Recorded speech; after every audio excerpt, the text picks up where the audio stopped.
tenaga yang mereka punya motivasi yang hebat dalam hal ini, juga untuk para supporter dan respect kita juga kepada Persib yang memberikan perlawanan cukup baik, sehingga menyulitkan kita dan butuh kerja lebih keras di babak kedua.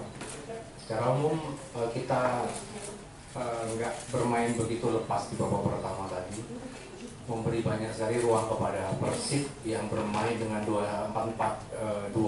Dia pada saat menyerang dia main dengan 4-1-3-2, sangat kelihatan ofensif dan memberi bola-bola yang mudah kepada target striker dia, sehingga mudah juga kerja supporting players dia dari second line untuk mensupport. Akhirnya kita tertekan. Yang kedua, kita terlalu banyak membuat pelanggaran yang tidak perlu, sehingga kita sering hilang ritme, ya, hilang momen pada saat kita sudah pressing, kita buat pelanggaran sehingga mereka bisa recover lagi. Dia atur bola pelan-pelan, dia setting untuk dia bisa buat gol. Tercatat babak pertama ada 5 foul yang menurut saya dapetin, dan itu sangat merugikan tim dan memberi keuntungan kepada lawan untuk dia membuat satu recover, dan kemudian dia membuat satu set pieces yang bisa membahayakan kita.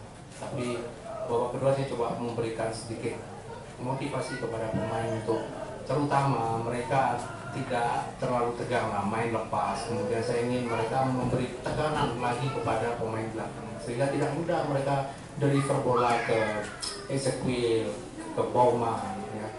Dan alhamdulillah kita diberi rezeki tadi dengan 3 gol babak kedua. Dan selamat sekali lagi untuk pemain, terutama hari ini saya bawa Marco. Kenapa? Karena saya juga tadi pesimis.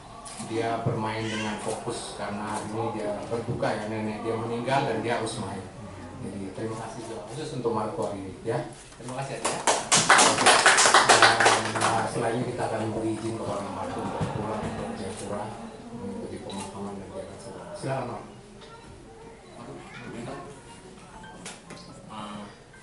Kalau saya sih yang pertama ucap syukur kepada Tuhan karena kita dapatkan hasil 3 poin. Kalau dari saya sih, saya orangnya tidak komentar banyak sih. Intinya kita melakukan yang terbaik untuk timnya itu.